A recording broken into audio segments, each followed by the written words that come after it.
నమస్తే, welcome to our channel. నేను ఆదిత్య.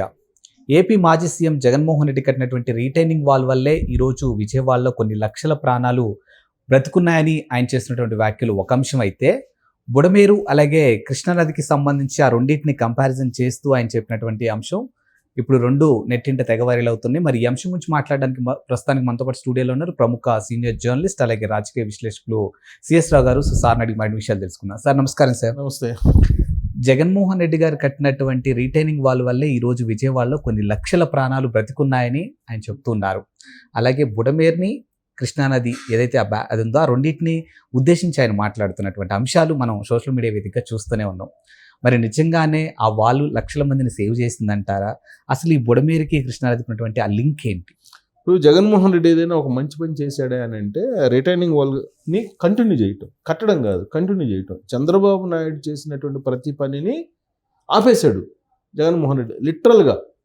అంటే చంద్రబాబు నాయుడుకి ఎక్కడ పేరు వస్తుందో అనేటువంటి ఉద్దేశంతో, లేదంటే చంద్రబాబు నాయుడు చేసి నేను ఎందుకు చేయాలనుకున్నా, మొత్తం మీద 2019లో ముఖ్యమంత్రి అయిన తర్వాత జగన్మోహన్ రెడ్డి ప్రజావేదిక కూల్చివేత దగ్గర నుంచి చంద్రబాబు నాయుడు అనే పేరు వినపడకూడదు, ఆయన చేసినటువంటి పనులు ఎక్కడ కనపడకూడదు అనేటువంటి ఉద్దేశంతో ఆయన చంద్రబాబు నాయుడు చేసిన పనులు ఏదీ చేయాల. జనరల్గా ఏంటంటే ఏ సీఎం అయినా సరే కంటిన్యూ చేస్తాడు. సీఎం ఎవరున్నా రాష్ట్రం అదే, సర్కార్ అదే, సీఎం మారుతాడు. కానీ సర్కార్ తీసుకున్న నిర్ణయాలని కంటిన్యూ చేయాలి. ఒకవేళ గత ప్రభుత్వం తీసుకున్న నిర్ణయాలు ఏదైనా తప్పులు ఉంటే వాటిని సరిచేసి ముందుకు వెళ్ళాలి. కానీ జగన్మోహన్ రెడ్డి చేసింది ఏంది? 2019 నుంచి అన్ని రకాల ఆపేశారు. పట్టిసీమ చంద్రబాబు నాయుడు కట్టాడు కాబట్టి దాన్ని వాడకూడదు, 5 సంవత్సరాల పాటు మూలన పడేశారు. చివరి నిమిషంలో ఎన్నికల ముందు ఏదో అనివార్య పరిస్థితుల్లో దాన్ని ఓపెన్ చేశారు, అప్పుడు దాకా క్లోజ్ చేసేసాడు. అలాగే ప్రజావేదిక కూల్చేశాడు, రాజధాని అమరావతిని క్లోజ్గా నేలమట్టం చేసేసాడు. ఇలా అన్నీ పోలవరం ఆయన కట్టిన దాన్ని కంటిన్యూ చేయకుండా రీటెండరింగ్ అని చెప్పి వెళ్ళి దాన్ని లీడ్ చేశాడు. అలా ప్రతిదీ చంద్రబాబు నాయుడు చేసిన దాన్ని ఏది చేయాలని ఆపేశాడు. ఒకే ఒకటి చేశాడు, అది ఏంటంటే రిటైనింగ్ వాల్. ఏంటి ఈ రిటైనింగ్ వాల్ అంటే కృష్ణానది కరకట్ట మీద రిటైనింగ్ వాల్. దాని హిస్టరీ తీసుకుంటే జగన్మోహన్ రెడ్డి ఇప్పుడు ఏదైతే చెప్తున్నాడో, నేను కట్టినందువల్ల 3 లక్షల మంది బతికిపోయారు, లేకపోతే చచ్చిపోయిన వాళ్ళు 3 లక్షల మంది అని చెప్తున్నాడు కదా. ఆ రిటైనింగ్ వాల్ హిస్టరీ తీసుకుంటే చంద్రబాబు నాయుడు చేసిన దాన్ని కంటిన్యూ చేసింది ఒకే ఒకటి, అది రిటైనింగ్ వాల్. ఏంటంటే దాని హిస్టరీ తీసుకుంటే కనుక ఈ రిటైనింగ్ వాల్కి సంబంధించి 2019లో ఆగస్టు 18వ తారీఖున 2019లో కృష్ణలంక రిటైనింగ్ వాల్ ఉంది కృష్ణలంకలో. ఆ రిటైనింగ్ వాల్ మీదకి వెళ్ళి ఎవరెవరు, మనకి కొడాలి నాని, అనిల్ కుమార్ యాదవ్, అప్పుడు ఇరిగేషన్ మంత్రిగా ఉన్నాడు అనిల్ కుమార్ యాదవ్, ఈ కొడాలి నాని, వీళ్ళిద్దరు మంత్రులు. వాళ్ళిద్దరు అప్పుడు వెళ్ళి ఎప్పుడు 2019 ఆగస్టు 18వ తారీఖున అనిల్ కుమార్ యాదవ్ అలాగే కొడాలి నాని ఇద్దరు పోయి ఆ కృష్ణలంక దగ్గర ఉన్నటువంటి రిటైన్ వాల్ మాధవ్ ఎక్కి అక్కడ ఫోటోలు తీస్తున్నారు. ఆడ ఫోటోలు దిగారు, అవి సోషల్ మీడియాలో పెట్టారు, వైరల్ అయినాయి. ఆ ఫోటో వైరల్ అయింది. తర్వాత అసలు వైఎస్ఆర్ కాంగ్రెస్ పార్టీ అధికారంలోకి వచ్చింది ఎప్పుడు? జూను 2019లో అధికారంలోకి వచ్చింది, జూన్ 2019లో. వీళ్ళు ఫోటో తీసుకుంది ఎప్పుడు? ఆగస్టు, అంటే 1 మంత్, అంతే కదా. ప్రభుత్వం ఏర్పడిన 1 మంత్లో ఫోటో తీసుకుంది వీళ్ళు. అప్పుడు ఇరిగేషన్ మినిస్టర్ ఎవరు? అనిల్ కుమార్ యాదవ్, ఇతను మినిస్టర్గా ఉన్నాడు, పౌర సరఫరాల శాఖ అనుకుంటా. వీళ్ళిద్దరు పోయి అక్కడ రిటైనింగ్ వాల్ మీద ఫోటోలు తీసి ఆ ఫోటో పెట్టారు, వైరల్ అయింది. అంటే 1 మంత్లోనే జగన్మోహన్ రెడ్డి కట్టాడు. జూన్లో ఆయన ప్రమాణ స్వీకారం చేశాడు, జూన్లో. ఆగస్టుకి అయిపోద్దా? ఆగస్టు 18 నాటికి అయిపోద్దా? అంటే 1 మంత్లో రిటైనింగ్ వాల్ అయిపోద్దా? అంటే దీన్ని ఏంటి, అంతకుముందు చంద్రబాబు నాయుడు కట్టున్నాడనేగా, ఆ చంద్రబాబు నాయుడు కట్టిన దాని మీద కదా ఈ లెక్కి ఫోటో తీసుకుంది అనేది ఒక ఉదాహరణ. ఇక అంటే పైగా అప్పటికి ఎంత అయింది మొత్తం కలిపి 3 కిలోమీటర్లు, 3.44 కిలోమీటర్లు అండి రిటైనింగ్ వాల్ మొత్తం. అంటే 3 నెలల్లో ఇది కట్టారా? అప్పటికి 3.44 కిలోమీటర్లు రిటైనింగ్ వాల్. ఆ మొత్తం కట్టాడా జగన్మోహన్ రెడ్డి? నెలలో కట్టాడా? వీళ్ళిద్దరు ఫోటో తీసుకున్నాడు. అంటే చంద్రబాబు నాయుడు కట్టిన దాని మీద ఫోటో తీసుకుని వాళ్ళే వైరల్ చేసి ఇవాళ జగన్మోహన్ రెడ్డి కట్టారంటారు. కృష్ణలంక రిటైనింగ్ వాల్ మీదకి వెళ్ళి వీళ్ళు ఫోటోలు తీసుకున్నారు. దాని హిస్టరీ తీసుకుంటే వాస్తవంగా రిటైనింగ్ వాళ్ళకి డిపిఆర్ సిద్ధం చేసింది తెలుగుదేశం పార్టీ. రిటైనింగ్ వాళ్ళు మొత్తం పొడవు వచ్చేసి 3.44 కిలోమీటర్లు. 3 దశల్లో దీన్ని నిర్మించాలని డిపిఆర్ తయారు చేశారు. మొదటి దశ రామలింగేశ్వర నగర్ నుంచి రాణిగారి తోట దాకా, రెండో దశ వచ్చేసి రాణిగారి తోట నుంచి కనకదుర్గ వారి దాకా, మూడోది వచ్చేసి వారధ నుంచి పద్మావతి ఘాట్ వరకు. ఇది 3 విడతలుగా రిటైనింగ్ వాళ్ళని కట్టాలనుకున్నారు. ఈ మొత్తం 3.44 కిలోమీటర్ల రిటైనింగ్ వాల్ మొత్తం అయితే దాంట్లో చంద్రబాబు నాయుడు 2019లో దిగిపోయే నాటికి 2 కిలోమీటర్లు రిటైనింగ్ వాల్ నిర్మించేశాడు. 2 కిలోమీటర్లు నిర్మించేశాడు. దాని మీదనే వీళ్ళు ఫోటోలు తీసుకుంది. ఈ తర్వాత అప్పట్లో కొన్ని ఈ రిటైనింగ్ వాల్ కొట్టడానికి ఆ కరకట్ట మీద ఆక్రమించుకున్న ఇల్లు అవన్నీ తీసేశారు. తీసేసినప్పుడు ఈ మహానుభావులు ఏం చేశారంటే, ప్రతిపక్షంలో ఉన్నారు కదా అప్పట్లో చంద్రబాబు నాయుడు కట్టినప్పుడు, 19 ముందు ప్రతిపక్షంలో ఉన్నప్పుడు వీళ్ళు ఏం చేశారు, ఆ ఎవరైతే ఆక్రమించుకున్నారో తొలగిస్తారు కదా, వాళ్ళ దగ్గరికి వెళ్ళారు. వాళ్ళ దగ్గరికి వెళ్ళి మీరు కేసులు పెట్టండి తెలుగుదేశం పార్టీ వాళ్ళ మీద కేసులు పెట్టించారు. కరకట్ట కట్టేటువంటి ప్రయత్నంలో భాగంగా, అది రిటైనింగ్ వాల్ కట్టే ప్రయత్నంలో భాగంగా ఆ కరకట్ట మీద ఉన్నటువంటి ఆ రిటైనింగ్ వాల్ కట్టడానికి అనువైనటువంటి వెసులుబాటు కల్పించుకోవడానికి అక్కడ ఉన్న ఆక్రమణను తొలగించారు. ఆ ఆక్రమణదారులు ఎవరైతే ఉన్నారో వాళ్ళ పక్షాన్ని నిలిచారు వీళ్ళు, వైఎస్ఆర్ కాంగ్రెస్ పార్టీ. తెలుగుదేశం పార్టీ వాళ్ళ మీద కేసు పెట్టించారు. అప్పట్లో కోర్టు కూడా కేసులు వేయించారు. తర్వాత వీళ్ళు ఏం చేశారు, అధికారంలోకి వచ్చిన తర్వాత వెంటనే చేశారా దాన్ని. చంద్రబాబు నాయుడు ఏమో 2 కిలోమీటర్లు చేశారు. 3.44 కిలోమీటర్స్ అండి మొత్తం రిటైనింగ్ వాళ్ళు. దాంట్లో 2 కిలోమీటర్లు చంద్రబాబు నాయుడు రిటైనింగ్ వాళ్ళు నిర్మించేశారు. మిగతాది పోనీ వెంటనే జగన్మోహన్ రెడ్డి 2019లో రాగానే చేశాడా అంటే చేయలా.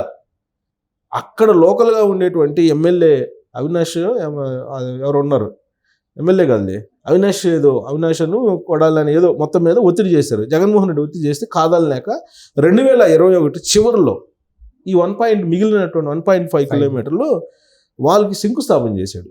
శంకుస్థాపన చేసి 2024లో ప్రారంభించాడు దిగిపోయేటప్పుడు. ఇది దాని హిస్టరీ.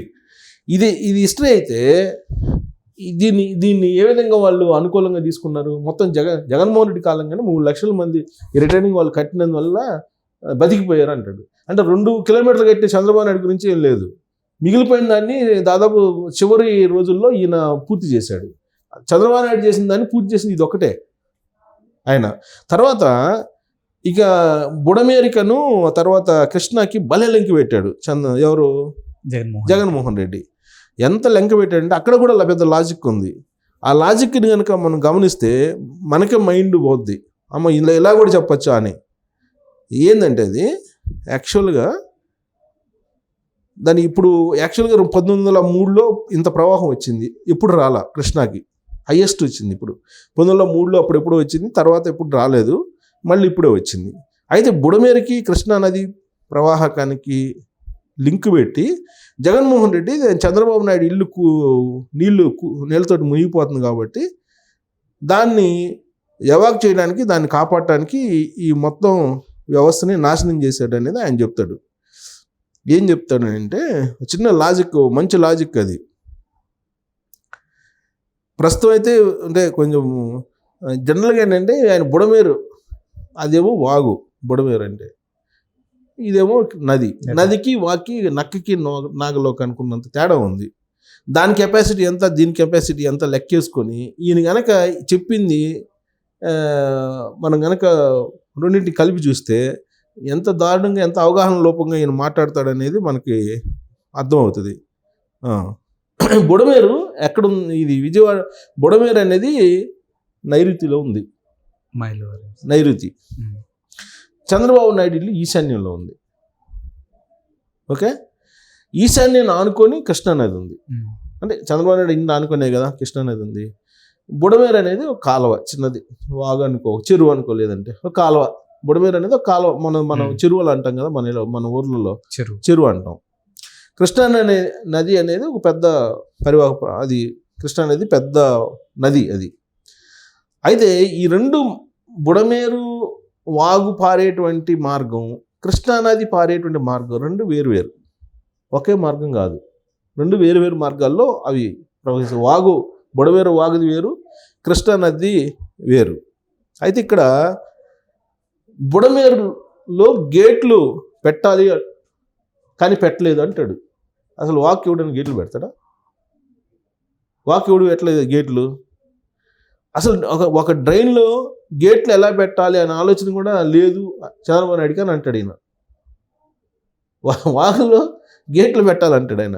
సరే అది కూడా సరే, ఏదో అలవాట్ల పొరపాట్ల అంతకుముందు కూడా ఉల్లిగడ్డ ఆలుగడ్డ ఏదో అన్నాడు కదా అప్పట్లో, ఉర్లగడ్డ ఏదో అన్నాడు, అది కూడా పొరపాటు అనుకున్నాం. ఈయన సింగనగర్లో పర్యటించిన సందర్భంగా లాజికల్ ఏంటంటే, ఒకవేళ నిజంగా ఈ రెండు బుడమేరు కారణంగానే ఇదంతా జరిగింది అనుకుంటే, కృష్ణానదికి గరిష్టంగా ఇప్పటి వరకు 11,43,000 క్యూసెక్లు వరద వచ్చింది. బుడమేరుకు వచ్చిన వరద ఎంత? 35,000 క్యూసెక్లు. అంటే 35,000 క్యూసెక్లు ఆపితే ఒకవేళ కృష్ణానది వరద తగ్గుతుందా? 11,38,000 సుమారుగా అన్ని క్యూసెక్ల నదీ ప్రవాహం. ఒకవేళ 35,000 ఈ క్యూసెక్లు ఆపుదాం అనుకున్నాం బుడమేరుది, కృష్ణానది వరద ఆగిపోతుందా? మ్యాక్సిమం 1903 నుంచి మ్యాక్సిమం ఇప్పుడు కృష్ణానది అని అంటున్నారు కదా. మరి ఇక్కడ లాజిక్ ఏంటి అసలు ఈయన చెప్పింది? పైగా బుడమేరు నైరుతిలో ఉంది, ఇదేమో ఈశాన్యంలో ఉంది, రెండు వేరు మార్గాల్లో ప్రవహిస్తుంటాయి. ఆ బుడమేరు వచ్చి కృష్ణానదిలో పడినందులో ఇదంతా వచ్చింది అంటాడు. మరి అసలు మొత్తం 1903 తర్వాత 11,43,000 క్యూసెక్లు వచ్చిందని చెప్పి ఇంజనీర్లు చెప్తుంటే, కానీ ఈయనేమో ఆ బుడమేరు వల్ల ఇదంతా జరిగింది అంటాడు. బుడమేరుకి గేట్లు పెట్టాలంటాడు. వాక్కి గేట్లు పెట్టేది ఏంటి? కానీ ఈయనేదో పెట్టచ్చు కదా ఆయన అధికారంలో ఉన్నప్పుడు. ఒకవేళ వాగులకు గేట్లు పెట్టే ఒక సిస్టమ్ ఏదైనా తీసుకొస్తే, నదులు పెడతారు మనకు తెలిసి, నదులు పెడతారు కానీ వాగులకి ఏమి పెట్టరు. ఏదైనా చెక్ డ్యామ్లు అవి కట్టుకుంటారు తప్పితే వాగులకి గేట్లు ఉండవు. మరి ఈయన చెప్పే లాజిక్ ఏంటి? ఇప్పుడు ఈ రెండు చోట్ల లాజిక్ మిస్ అవుతున్నాడు ఆయన, దాంతో నవ్వులు పాలు అవుతున్నాడు. సో కాబట్టి కొంచెం ఆయన మాట్లాడేటప్పుడు కూడా కొద్దిగా చూసుకొని మాట్లాడితే ఇలాంటివన్నీ రాకుండా ఉంటాయి. అదర్వైజ్ అబాస్ పాలు అవుతుంది. Thank you sir.